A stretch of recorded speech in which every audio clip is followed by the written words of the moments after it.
All right, Junkie Nation, a good friend of the show is returning right now. It's Michael the Voice Schiavello, who is the play-by-play announcer for One Championship. And, of course, as we've been telling you, One takes over TNT starting in April with One on TNT 1 next Wednesday, April 7th. It all starts on BR Live at 8:30 p.m. Eastern, and then TNT, that's right, folks, 10 p.m. Eastern. They got themselves a great card to start things off, which includes Adriano Moraes versus Demetrious Johnson. Voice, good to have you back. Let's talk some fights. Boys, good to see you again. George Goes. Always a pleasure to be on MMA Junkie Radio. Thank you, sir. And let me tell you something. North America better be ready because, you know, we've seen fights via the One app. We've seen them via BR Live, you know, and, of course, we've seen lots of footage just over times, even if it's just highlights. And One Championship, there are some fighters that fight their hearts out, their asses off, however you want to describe it. And now we're bringing some of that here with a kind of like a bigger spotlight stateside on TNT. And you guys are really, really rolling out the talent, I should say, with Demetrious Johnson, arguably the GOAT of MMA, now as a challenger versus Adriano Moraes. We know quite a bit about Demetrious Johnson. Educate us on Adriano Moraes, the champ over there at One Championship. You know, a lot of people are sleeping on Adriano Moraes, and he's been a superb champion at One Championship. And the thing of Adriano, he's going to give Demetrious a very tough time. I mean, Adriano is so skilled as a BJJ black belt, but also his stand-up is superb. His ring generalmanship is superb. He's got a very high intellect inside the circle. And, you know, it's no secret that Demetrious Johnson, since coming to One Championship, has had a tough time. I mean, you know, every fight that he's had so far, he has been tested. You know, he got cut in, I think it was his first fight. He's been tagged in the striking because Demetrious at One is seeing some striking that he hasn't seen before. When he was in the UFC, he wasn't seeing guys who were unorthodox strikers using like the Sander and the Wushu and coming at him at angles that these Japanese and Filipino guys he's been fighting at One are coming at him from. So, you know, Adriano is a guy who actually trains in the US. Though he's Brazilian, is also going to bring a lot of that unorthodox stuff because Adriano's been in One for such a long time that he has seen some of that striking, the Muay Thai, the karate, the Kung Fu, the Sander, the Wushu. He's incorporated it into his own style. And the thing about Adriano is, as I said, such a cerebral fighter as well. You know, he would have been in the laboratory the last few months studying every piece of tape on Demetrious Johnson to find a potential weakness on Demetrious. And, you know, if anyone thinks that Demetrious is going to run through Adriano, you know, it's the wrong thought to have. I'm not saying that Demetrious won't win. There's a very high chance that he might, but Adriano's a champion for a reason, and he's such a good champion, and he figures people out. And there's a lot of pressure on Demetrious because, as you said, George, so many people call him the greatest of all time. And this really is the fight to determine that. I mean, is he really the greatest of all time? Does he become a two-organization champion, the two biggest? You know, former UFC champion, does he become the One champion? That would solidify him as arguably the greatest of all time. That this is the match to cement or confirm that legacy. And Adriano is going to do him no favors whatsoever. And everything you said, along with Moraes, I'm sure is going to be carrying a chip on his shoulder because Demetrious is going to get a lot of the chatter pre-fight. And the other kid is the actual champion, you know what I mean? You've gotten to know him. Do you think he'll be able to utilize that and I guess give him that extra gear that he's going to need against Demetrious Johnson? Or is he more of a humble guy that just realizes, okay, you know, it's not like Demetrious doesn't deserve a lot of the accolades and all these fun descriptions of his talents. I just got a job to do. What's he like? And like I said, do you think he can carry that chip on his shoulder? I think he carries it easily. You know, as many times as I've hung with Adriano, he's a very humble guy, very, very intelligent, quiet-spoken. He's not a trash talker. He won't mind that, you know, knowing the attention, the spotlight is going to be on DJ. He will acknowledge that DJ is one of the greats of all time, if not the greatest of all time, and that this is his opportunity not only to retain his crown, but also to try and take that legacy from Demetrious Johnson, to be the guy that defeats Demetrious in one championship, who stops Demetrious from getting, a second world title in a global organization, which is a huge thing. I think Adriano takes it in his stride, and out of the two of them, the one that should be more worried is actually Demetrious, because, Adriano is going to bring stuff to the table, like I said, not to give away too much, but things that Demetrious maybe hasn't seen a lot of before, and some unorthodox stuff and some awesome grappling and some very good striking. And the thing with Adriano that may give Demetrious some problems is his length. The legs, the arms on Adriano are very long, and that will equip Adriano very well on the ground. It always does with his guard game and his submissions, and he constantly throws up, but also on the stand-up, the way he uses his leg kicks, the way he uses his jabs and his crosses, that he can keep a shorter and a less reachy Demetrious Johnson at bay and set him up for some power salvos. I mean, Demetrious is going to have his work cut out for him.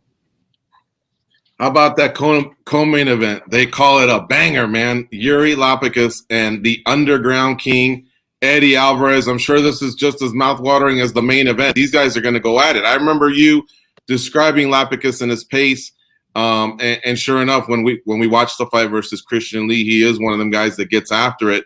Eddie Alvarez, a veteran of the game, seen it all, but he's getting older, and he's been tested over at one. You know what I mean? You can't take anything for granted anymore for a lot of the North American stars that are heading over that way, because, like you said, it's a whole different ballgame. Listen, let's not forget that Eddie Alvarez is not even ranked in the top 5 in one championship. Not yet. He's outside the top 5.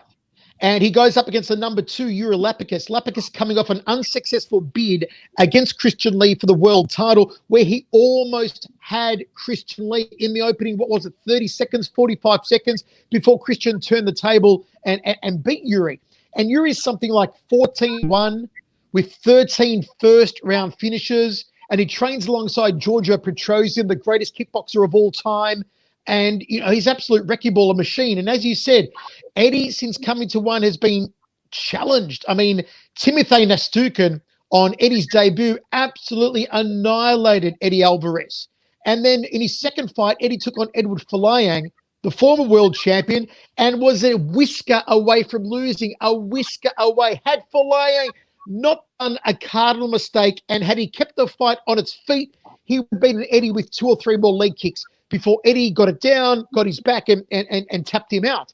So it's been a rough road for Eddie Alvarez, who also wants to become, wants to establish his legacy as a 3-organization champion, having held world titles in the UFC and in Bellator, and wants it in one, but he finds himself in this very heated division. For me, guys, this could be the show stealer. I mean, you've got 2 finishes here, especially Lapicus. He's a guy that just, 13 first-round finishes. He's a monster. Absolute monster. And that first 90 seconds, 2 minutes of this match is going to be insane. I mean, Eddie knows what he's up against. Eddie knows what's coming for him on April 7th. He knows he is going to face an absolute terror who will come out all guns blazing. But when I say all guns blazing, Lapicus doesn't come out winging with wild punches and closing his eyes and just hoping to catch someone with a punch or a kick. He comes in thinking, strategic, and at the same time, he's like a juggernaut that just comes on you so hard, so fast, and stops 13 of those 14 opponents in the first round. The first 90 seconds of this is going to be insane. Let's talk about North America, TNT. TNT explodes. Tell us, pick one person on the card that's on the verge of exploding, someone we don't really know too much about, but this is going to be their coming out moment, Michael. Rod Tongue. Guys, what really excites me for this card on TNT is that for the first time on a major television network in the USA, American audiences in prime time are going to see Muay Thai in 4-ounce mixed martial arts gloves inside the circle. Oh. Okay? I mean, and you're going to see a guy called Rod Tongue. This guy's had almost 300 fights, and he's only 24 years old. He is the most exciting, the most explosive striker of any combat sport, kickboxing, boxing, MMA, Muay Thai. He's the most exciting. They call him the tank because he is a human wrecking ball. He comes in not to beat opponents. He comes in to annihilate opponents. In 4-ounce gloves, this guy is it's suicide. It is suicide to get in the circle with 4-ounce gloves against Rod Tongue. He does not stop until he debilitates his opponent and plants them through the canvas. Now, what is Muay Thai? It's Thai kickboxing. So, look, I know we have a very educated mixed martial arts crowd audience that watches MMA Junkie, but basically what you're going to see, guys, in this one is pretty much, let's say, MMA without the ground, okay? So it's just stand up. It's MMA gloves, all the punching, the kicking, the knees, the elbows, the violence, the aggression, the brutality of MMA with the small gloves, none of the ground stuff. It's going to be nuts. Wait till you see this guy, Rod Tongue. I'm telling you, you're going to be amazed.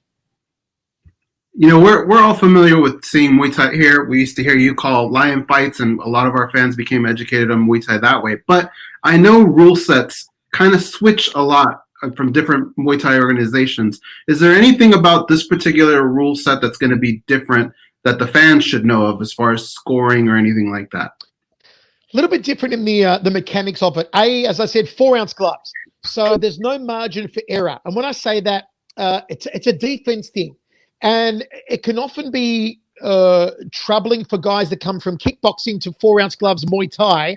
All the Muay Thai matches in one are all 4-ounce gloves, in that the defense is much harder. Because with normal size gloves, 10, 12s, you know, you're covered up against the punches or the elbows coming in, and the gloves are a bit thicker. But with the smaller gloves, the hands are going to be close together. So there's a little bit more exposure on the side of the head, and the defense logistics is completely different. You're also inside a cage, which is a circle. There's no corners. There's no ropes to use. The rest of it, 10-point must system, scored round by round, 3 knockdowns in 1 round, it's all over. Knees and elbows and, you know, clinching, the Thai grapple are all permitted. The action's going to be consistent. Any stolen action, the referee will stop you and recommence the fight.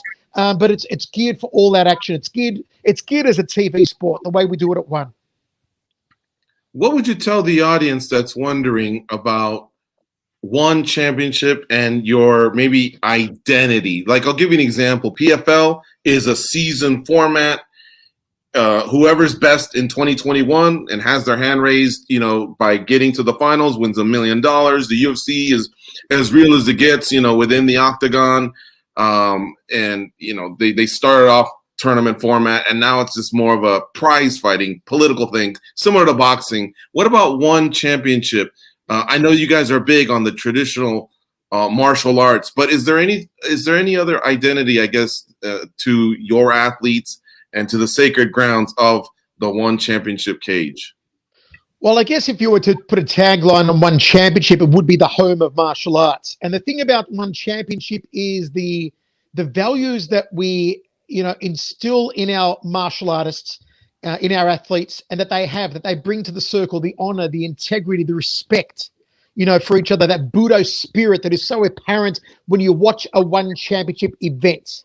And, you know, we have the most martial arts world champions of any organization across all martial arts platforms. So when I say that, I mean, we've got over 150 martial arts world champions. We have karate world champions, wushu world champions, Muay Thai, kickboxing world champions, you know, pancrase world champions, shuto champions, you name a martial art, judo world champions, wrestling world champions, taekwondo world champions. So of all the martial arts styles, and there's so many of them, we have the most world champions under the One Championship umbrella. So I think we do bring something different, a different mindset, a different ideology to what North American audiences are probably used to seeing. And it's extremely entertaining. And it's also, you know, it's something that I believe you can watch with your kids as well.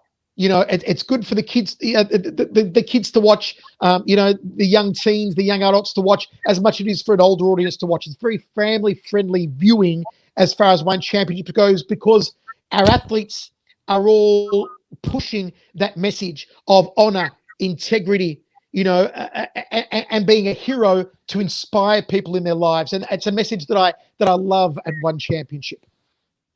Will your delivery change in any way, your play-by-play, I mean, because you are going to broadcast worldwide, but there's a special delivery, that we want to send to, I think, the North American audience that awaits One Championship on TNT. So have you thought about if your delivery will change so that the North American audience can consume, I guess, the one brand as best as possible, or is it just business as usual for you? That's question number one. And then question number two, when it comes to Muay Thai and kickboxing and MMA, because it's a hybrid card, does your mind have to compartmentalize, and do you have a different presentation as well, or is it just describing techniques and flowing like you normally do?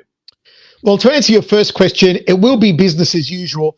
We're always trying to improve our commentary at One Championship, and I think that any commentator worth their salt should always review their previous shows, try and improve, try and work on new stuff and new deliveries, new descriptions, new pacing and tone. So, we're always trying to improve the product, and that goes for any commentary team, as I said, worth their salt around the world. And I understand we're going to a very highly commercial mainstream audience in the USA on TNT in prime time, and an audience that is coming after AEW. It may be a wrestling audience that is not that familiar with mixed martial arts or with Muay Thai, etc. So from an educational sense, there may have to be some more education put into the show, but we do that already. Myself and Mitch Chilson and also Rich Franklin are so familiar with all the various martial arts styles that we can communicate what a certain kick is in Taekwondo, what a certain punch is in karate, what a certain throw is in judo, and use the specific names for them, and the BJJ and the wrestling and the Muay Thai and whatever it might be. And we like to educate people with the background of the various martial arts, the rich history of Muay Thai going back thousands of years, what the Prajet armbands mean and the Mongkon around the head, what it means, and all those sorts of things. So there will be that education, but you're also going to get that trademark, flamboyancy, that excitement, because how can you not be excited? How can you sit back and not be excited to see an event of this magnitude going live on TNT in prime time in the USA and going to over 150 other countries worldwide? I mean, it's excitement. You can't dull that down. People saw my style on Access TV for years there in the USA, and on One Championship, you've also got that excitement and you've got that education. And we're working with a 3-man booth, not a 2-man booth, which is also a bit of a challenge in itself, but we always have a lot of fun with it. And as to your second question, which I forgot now, George, what was your second question? It was because you guys have a hybrid card. Will you guys have to do you have to adapt mentally to the style of how you may want to call? Maybe the rhythm, the rhythm in Muay Thai might be different from MMA. It's a funny thing. I speak to Mitch and I speak to Rich, and we talk about commentating, and those guys are like, oh man, Muay Thai and kickboxing is so much harder to commentate than mixed martial arts. And I'm like, what? Really? I think mixed martial arts is the harder sport to commentate than Muay Thai and kickboxing. I mean, Muay Thai and kickboxing, you've got 4 or 8 weapons. Mixed martial arts, there's so many different things you can do, stand up and on the ground, that you've got to be so switched on to call them. But it's just, I've been commentating fight sports, kickboxing, since 1994. So it comes so easily for me. I've been doing mixed martial arts commentary since 1997. Both doing them for a long time. But you do have to switch rules. You do have to switch scoring systems. The rhythm, the tempo is different, of course, between the MMA and the Muay Thai. But guys, I'm just so used to it because, even back in the K1 days doing Dynamite, they were hybrid cards, and a lot of cards over the years in Australia have gone from kickboxing to Muay Thai, and then they might throw in a full contact karate, and they used to throw in maybe a mixed martial arts fight. So once you're in that zone and the green light switches on, your adrenaline's flowing, you're plugged in, as I say, to the mains of the universe when it comes to commentating, your brain figures it out. You're an autopilot and you're off.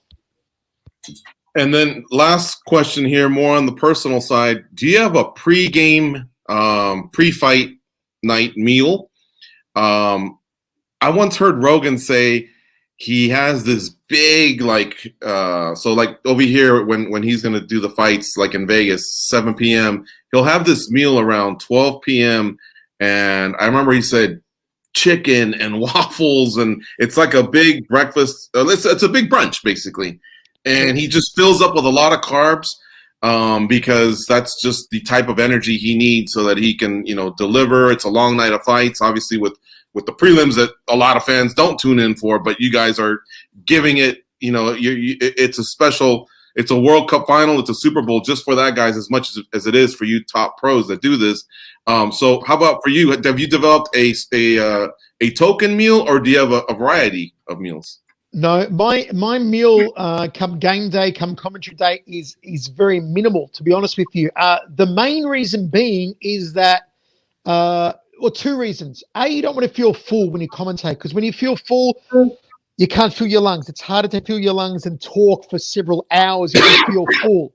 Second reason, though, and the most important reason, it may sound funny to your listeners, but it's a genuine reason that I'm sure a lot of commentators would agree with. I don't want to be running to the toilet. It's very difficult. When you're doing a live show, seriously, guys, when you're doing a live show for 2, 3, 4, 5 hours and the toilet isn't close by and commercial breaks are very short, and I'm the guy that's going to bring us back from the commercial break. Mitch and Rich can run off to the toilet. Schiavello can't. I've got to bring you back in after a 30-second or 1-minute break. It's too long to be able to rush to the toilet, rush back to your seat. So in the morning, I'm having one coffee. I'm sipping on water. I'm having a very light breakfast just to get something in my stomach, but nothing too heavy because I don't want to feel bogged down and I don't want to go to the toilet. I'd rather be a bit hungrier through the show and have an emptier stomach than have a fuller stomach full of liquids and fluids and I'm busting to go to the toilet. And with my commentary style, guys, if I scream out a big kibosh or a good night, Irene, and I've drunk too much coffee, I'm likely to wet myself. So I keep it really minimal on show day. Oh, have you had any close calls, by the way? Is that why you had to taper down? Did you start off maybe with a close call ever? I've had close calls. I've had close calls. I've gotten sore bladder before because I've held it in. And, okay, I'll give you guys a scoop. Yes, once I did experiment with adult diapers. Hey, we were doing 8-hour shows at Dynamite on a New Year's Eve where you can't go to the toilet pretty much for 8 hours. I tried an adult diaper to see if it worked, but it's hard to commentate and will yourself to pee at the same time. I couldn't do it. So first and only time I tried it, it didn't work. I've never done it again. So now I just keep the drinks, the eating to a minimum. And as soon as the show's done, before we do our show wraps off the air, I buzz my producer in the truck. I say, Bo, can I go to the toilet now? And he goes, quick, hurry. And I bolt up there and let it all out. I can only Rich and Mitch can't be that bad that they can hold things over for 30 seconds while you're hustling back. But mind you, pre-show though, and again, it's your body, it's muscle memory, it's your mind knowing what to do. We all do go to the toilet, in that final hour before we go on air, man, maybe 5 or 6 times. It's just like your body knows, okay, I've got to get ready to commentate. Let's get it all out, even if it's a trickle, get it all out. It's just like your body sort of knows, like when you do anything in life, your body sort of registers going, okay, I've got to do that activity. I know I've done it 1,000 times before. This is how I get ready for it. Whatever it is, it works. You make every fight feel special, and you feel every moment of every fight feel special. And I'm sure it means a lot to the fighters. It definitely means a lot to the fans. I can't wait for you and Mitch and Rich on TNT in April. It's going to be fantastic. And you guys have really put together some nice cards, especially with this one out of the gate, the Underground King versus Yuri Lapikis, and the Muay Thai fight that you mentioned with Rotang. And then that main event, the title's at stake, Adriano Moraes versus Demetrious Johnson. And I've seen the other cards. The other cards are coming strong as well. So hopefully we can preview those. It's always a blast to talk to you, Michael. It's always great to catch up with you. We miss you dearly. You were not only a good friend of the show, you were a good friend to us. I miss you guys too, man. I miss Las Vegas, and I'm glad to hear that things are slowly getting back to, some semblance of normality over there. And hopefully it's not too long before I can see you guys. But meanwhile, as I said, tune into TNT, BR Live before TNT Live from 10 Eastern. Myself, Mitch Chilson, Rich Franklin, we're going to have a cracker of a show. And I really hope that, as much of our American fans, audience can tune in and, educate yourself to mixed martial arts, to Muay Thai, and more specifically to how we do it at One Championship, because you're in for a treat.